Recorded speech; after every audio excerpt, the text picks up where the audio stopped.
আসসালামু আলাইকুম, স্বাগত জানাচ্ছি আরটিভির মধ্যাহ্নের সংবাদে। আপনাদের সঙ্গে আছি আমি ফারিয়া শারমিন। জুলাই গণ অভ্যুত্থানে নিহত রংপুরের আবু সাইদ হত্যা মামলার আনুষ্ঠানিক অভিযোগ দাখিল করা হয়েছে। সকালে আন্তর্জাতিক অপরাধ ট্রাইব্যুনাল 2-এ আনুষ্ঠানিক অভিযোগ দাখিল করে প্রসিকিউশন। এর আগে 24 জুন তদন্ত প্রতিবেদন ট্রাইব্যুনালের প্রসিকিউশনে জমা দেয় তদন্ত সংস্থা। একই সঙ্গে হত্যায় ব্যবহৃত অস্ত্র প্রসিকিউশনে জমা দেওয়া হয়। তদন্তের প্রতিবেদনে আবু সাইদ হত্যার সঙ্গে তৎকালীন রংপুর মেট্রোপলিটন পুলিশের কমিশনার সহ 30 জনের সম্পৃক্ততা মিলেছে বলে উল্লেখ করা হয়। এ মামলায় 4 আসামি কারাগারে রয়েছেন। তারা হলেন রংপুরের বেগম রোকেয়া বিশ্ববিদ্যালয়ের সাবেক প্রক্টর শরীফুল ইসলাম, পুলিশের সাবেক সহকারী উপপরিদর্শক আমির হোসেন, কনস্টেবল সুজন চন্দ্র রায় এবং ছাত্রলীগ নেতা ইমরান চৌধুরী। গেল বছরের 16 জুলাই বেগম রোকেয়া বিশ্ববিদ্যালয়ের সামনে পার্ক মোড়ে গুলিতে নিহত হন আবু সাইদ।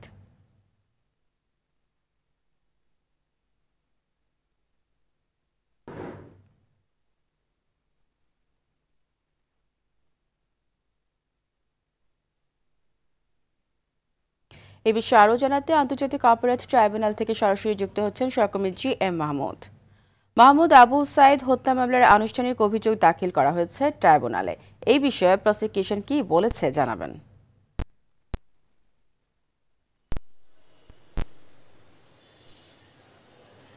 ফারিয়া, আপনি জানেন যে রংপুর বিশ্ববিদ্যালয়ের শিক্ষার্থী আবু সাইদ দুহাত প্রসারিত করে দাঁড়িয়েছিলেন এবং তার বুকে গুলি করে তাকে হত্যা করা হয়।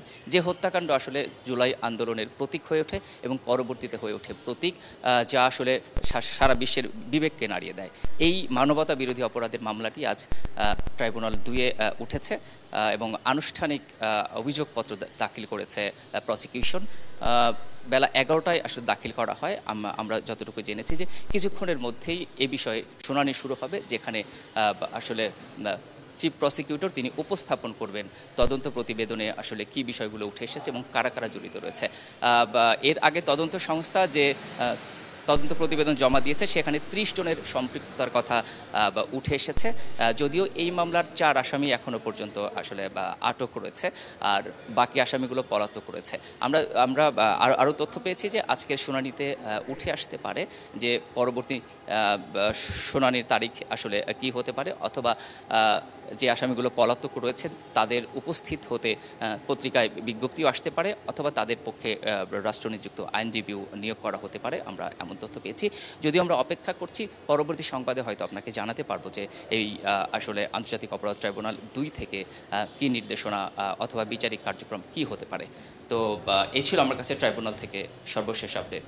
ফারিয়া। মাহমুদ, আপনাকে ধন্যবাদ। বরিশালে ডেঙ্গু আক্রান্তের সংখ্যা বৃদ্ধি পাচ্ছে। গেল 24 ঘন্টায় বরিশাল বিভাগে নতুন করে 136 জন আক্রান্ত হয়েছে। মৃতের সংখ্যা 12 জনের 8 জনই বরগুনার। এখনও পর্যন্ত শুধু সরকারি হাসপাতালে চিকিৎসা নিচ্ছেন 416 জন।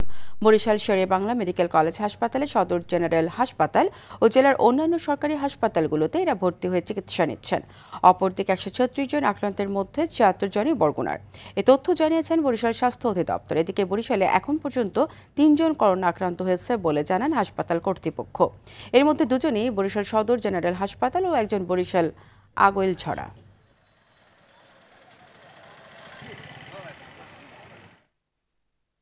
বরিশালের ডেঙ্গু ও করোনা পরিস্থিতি নিয়ে সর্বশেষ তথ্য জানাতে সরাসরি যুক্ত হচ্ছেন সহকর্মী আরিফুল ইসলাম।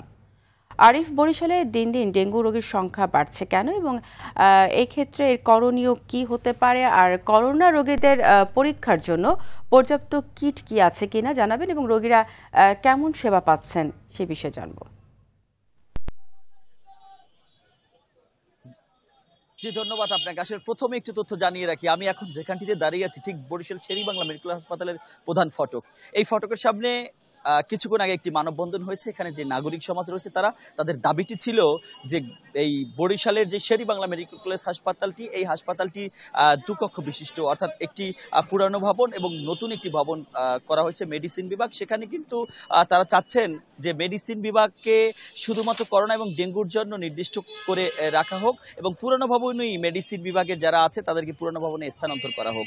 অর্থাৎ বরিশাল শের-ই-বাংলা মেডিকেল হাসপাতালে প্রচুর পরিমাণে রোগী ভর্তি হচ্ছে, কিন্তু আসলে রোগীর রাখার এখন আসলে জায়গা নেই, একদম মেঝেতে রাখতে হচ্ছে তাদেরকে। এবং সেখানে কিন্তু করোনা রোগী, ডেঙ্গু রোগী এবং যে মেডিসিনের যে রোগীগুলো রয়েছে তাদের একত্র করে রাখা হচ্ছে। তো সেখান থেকে কিন্তু একটি আতঙ্ক অবশ্যই রয়েছে এবং সেখান থেকেও কিন্তু রোগ ছড়াচ্ছে, এমনটি আসলে আমরা দেখেছি কিংবা শোনার চেষ্টা করেছি। গত 24 ঘন্টায় বরিশাল বিভাগে 156 জন ডেঙ্গু রোগে আক্রান্ত হয়েছে। এর মধ্যে কিন্তু গত 24 ঘন্টায় মৃত্যুর সংবাদ না থাকলেও এর আগের 24 ঘন্টায় যে 2 জন মৃত্যু হয়েছে এ নিয়ে মৃত্যুর সংখ্যা এখন দাঁড়িয়েছে 12তে, এর মধ্যে 8 জনই বরগুনা জেলার মধ্যে।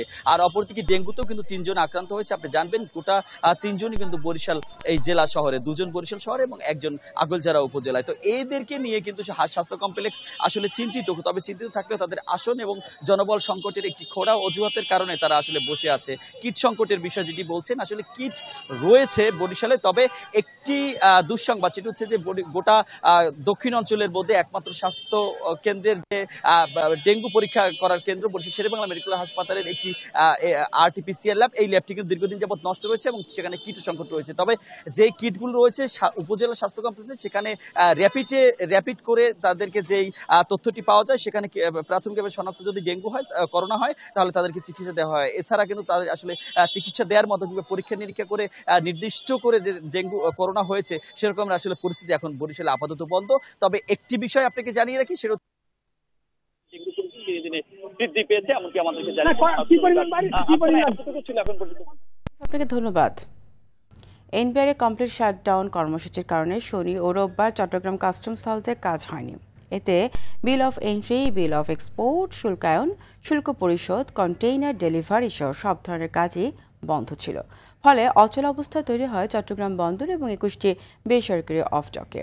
কর্মসূচি প্রত্যাহার করায় গতকাল সন্ধ্যায় বন্দরের বিভিন্ন গেইটে কাস্টমস কর্মকর্তারা দায়িত্ব পালন শুরু করেন। বিল অফ এক্সপোর্ট দাখিলের কাজও শুরু হয় কাস্টম হাউসে। চট্টগ্রাম C&F এজেন্ট অ্যাসোসিয়েশনের সভাপতি SM সাইফুল আলম বলেছেন, গেল সন্ধ্যা থেকে রপ্তানি চালানোর শুল্কায়ন কার্যক্রম শুরু হয়েছে।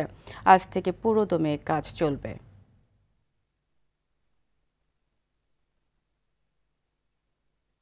এই মুহূর্তে চট্টগ্রামের সর্বশেষ পরিস্থিতি জানাতে সরাসরি যুক্ত হচ্ছেন সহকর্মী সাইফুল মাহমুদ। সাইফুল, আজ তো পুরোদমে কাজ শুরু হওয়ার কথা, তো সকালের পর থেকে এখন পর্যন্ত বন্দরে কাজের গতি কেমন দেখছেন?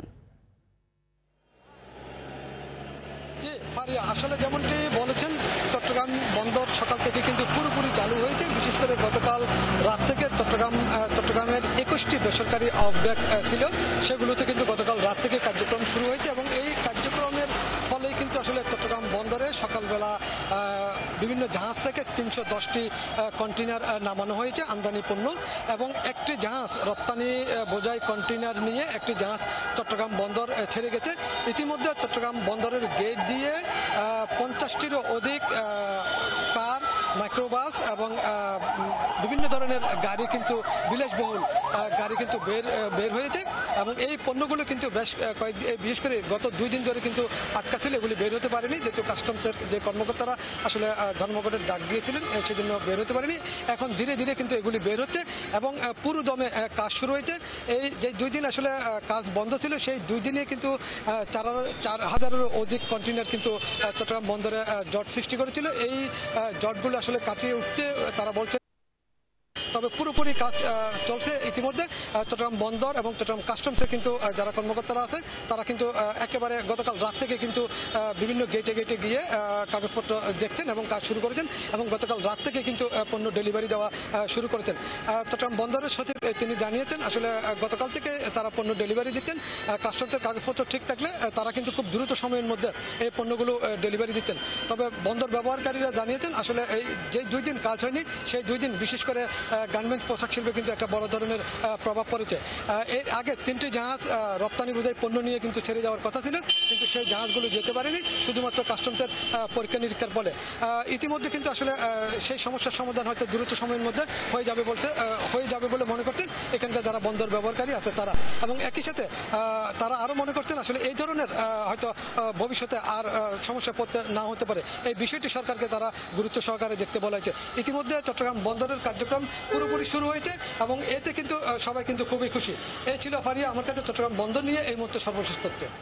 সাইফুল, আপনাকে ধন্যবাদ। বায়ুদূষণ কমাতে BRTA-কে সাথে নিয়ে পুরনো বাসের বিরুদ্ধে শীঘ্রই অভিযান পরিচালনা করা হবে বলে জানিয়েছেন পরিবেশ উপদেষ্টা সৈয়দা রেজওয়ানা হাসান। তিনি বলেন, বায়ু দূষণ রোধে স্বল্প, মধ্যম ও দীর্ঘমেয়াদে পরিকল্পনা গ্রহণ করেছে মন্ত্রণালয়। সকালে সচিবালয়ে বায়ু দূষণ নিয়ন্ত্রণে চীনের বিশেষজ্ঞ টিমের সাথে মতবিনিময় সভা শেষে তিনি কথা জানান। তিনি বলেন, নির্মাণ কাজে বালু পরিবহনের ক্ষেত্রে বালু ঢেকে পরিবহন করতে হবে। জানান, ভাঙাচোরা রাস্তা শীত মৌসুমের আগেই মেরামত করা হবে। এর সাথে মিলে আমরা যৌথভাবেই ঘোষণা দিয়েছিলাম যে পুরনো বাসগুলোকে আর চলতে দেওয়া হবে না। এখন আমরা বিআরটি এর সাথে মিলে একসাথে পুরনো বাসগুলোর বিরুদ্ধে অভিযানে যাব। এই কাজগুলো সাইমালটেনিয়াসলি হতে হবে, যে পুরনো বাস রাস্তা থেকে সরবে, নতুন বাস যেগুলো হয়তো ইলেকট্রিক ভেহিকল, ইলেকট্রিক বাসেস, সেগুলো আসবে। ঝালকাঠি সদর উপজেলার শেখেরহাট ইউনিয়নের ওয়াটন গ্রামে তালগাছ কেটে 5 শতাধিক বাবুই পাখির ছানা ও ডিম ধ্বংসের ঘটনায় দায়েরকৃত মামলায় প্রধান আসামি মোহাম্মদ মোবারক ফকিরকে গ্রেপ্তার করেছে পুলিশ। গেল সন্ধ্যায় পিরোজপুর জেলার নেছারাবাদ থানা এলাকা থেকে তাকে গ্রেপ্তার করে ঝালকাঠি জেলা গোয়েন্দা পুলিশ। স্থানীয়দের অভিযোগ, শুক্রবার সকালে পূর্ব গোয়াটন এলাকায় একটি তাল গাছ কেটে ফেলা হয়। গাছটির শাখা প্রশাখায় ছিল অসংখ্য বাবুই পাখির বাসা, যার প্রত্যেকটিতে ডিম ও ছানা ছিল। গাছ কাটার সঙ্গে সঙ্গে বাসাগুলো ভেঙে নিচে পড়ে যায় এবং পানিতে ডুবে যায়। এতে অধিকাংশ ছানা মারা যায় এবং ডিমগুলো নষ্ট হয়ে যায়। কিছু প্রাপ্তবয়স্ক পাখি উড়ে গেলেও অধিকাংশ বাসার পাখি মারা গেছে। এই গাছটি বিক্রি করেন মোবারক আলী, তাকে 1 নম্বর আসামি করে যারা গাছটি কিনে কেটে ফেলেন তাদেরকে 2 জনকে মোট 3 জনকে আসামি করে একটি মামলা করেন। এই মামলার প্রেক্ষিতে আমরা অতি দ্রুত 1 নম্বর আসামিকে গ্রেফতার করি। আন্তর্জাতিক প্রসঙ্গ, সরকার বিরোধী আন্দোলনে উত্তাল সার্বিয়া। রোববার দেশের প্রেসিডেন্ট আলেকজান্ডার ভুচিচের পদত্যাগ ও আগাম নির্বাচনের দাবিতে বিশ্ববিদ্যালয় শিক্ষার্থীদের নেতৃত্বে রাজধানী বেলগ্রেডের রাস্তায় নেমে আসে হাজার হাজার মানুষ। শহরটির বিভিন্ন গুরুত্বপূর্ণ সড়ক ও সাভা নদীর ওপরে নির্মিত একটি সেতু অবরোধ করে বিক্ষোভকারীরা। বিক্ষোভ হয়েছে উত্তরাঞ্চলীয় শহর নভি সাদেও। ছোট ছোট শহরগুলোতেও আন্দোলন ছড়িয়ে পড়েছে বলে জানিয়েছে সার্বিয়ান গণমাধ্যমগুলো। গেল শনিবার থেকে দেশটিতে সরকার বিরোধী এই বিক্ষোভ শুরু হয়।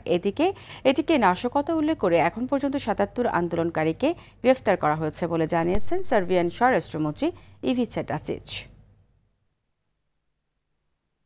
মধ্যাহ্নের সংবাদ এ পর্যন্তই। দুপুরের সংবাদ 2:45 দেখার আমন্ত্রণ রইল। ধন্যবাদ সবাইকে।